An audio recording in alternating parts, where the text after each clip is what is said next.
Hey everybody, this is Aaron Kasnich, your Baltimore Ravens beat reporter for PennLive.com and the Harrisburg Patriot News. Now today for a little Ravens talk, a little analysis, we are going to dive into the front seven and the changes the Ravens made there in their defensive front.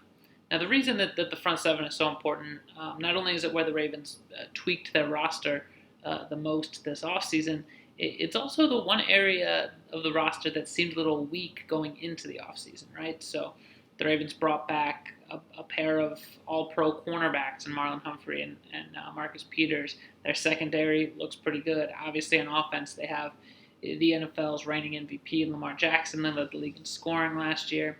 But what did them in against the Tennessee Titans in that playoff loss in the divisional round last year? A lot of it was that they could not. They very much struggled to handle Titans running back Derrick Henry, a big, tough runner. And they then also struggled to defend the play-action pass when Ryan Tannehill would fake, a handoff to Henry and throw the ball downfield. The Ravens didn't have very much versatility up front last year.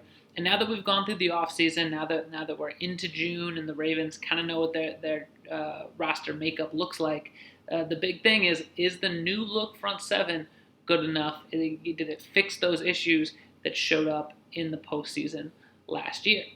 Now, the big addition was Calais Campbell. The Ravens traded a fifth-round pick to the Jacksonville Jaguars to get Calais Campbell back in March. They signed Campbell to a new 2-year contract worth $25 million. That's a lot of money. If the five-time Pro Bowler is able to continue his play in his age 34 season, continue to be an inside pass rushing force, the Ravens should get a lot better on the defensive line.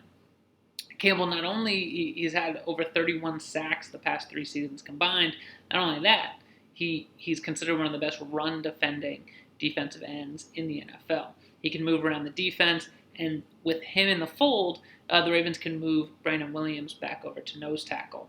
That's good. That's positive. The bigger questions come elsewhere. The Ravens signed Derek Wolfe to play as a defensive tackle. He would round out the starting 3 on that defensive line. But Wolfe has had some injuries lately. He's been a good player. He's 30. He's been a good player for the Broncos for years. But can he take that next step? Is he going to regress because of his age and because of his injuries? If so, maybe there's a little weakness there.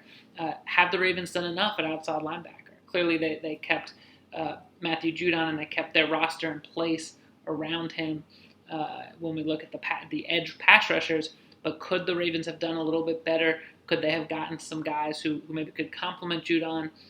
Will Jalen Ferguson, third-round rookie last year, who ended up starting? Will Tyus Bowser, who had 5 sacks in a rotational role last year? Can those guys be good enough? And the big question to me when we talk about versatility is going to be the inside linebackers in the middle of the field. Inside linebackers can often get overlooked in the modern NFL. Everyone wants to either shut down the pass with great cornerbacks or rush the passer with great outside linebackers and defensive ends. But these inside linebackers for the Ravens are going to be very important, and it seems like the team might rely on 2 rookies, Patrick Queen and Malik Harrison. Can those guys, do that combo of being able to stuff a tough runner like Henry, but still be good enough in pass coverage for when a team is able to spread you out, when a team does run those play-action fakes? That's going to be the question. So the Ravens remade their front seven by trading for Campbell, signing Wolfe, moving some pieces around, and drafting those 2 inside linebackers in the middle of the field. Do we think that's good enough for the team to take the next step? That could be the question that decides whether or not the Ravens can truly contend for a Super Bowl here in 2020.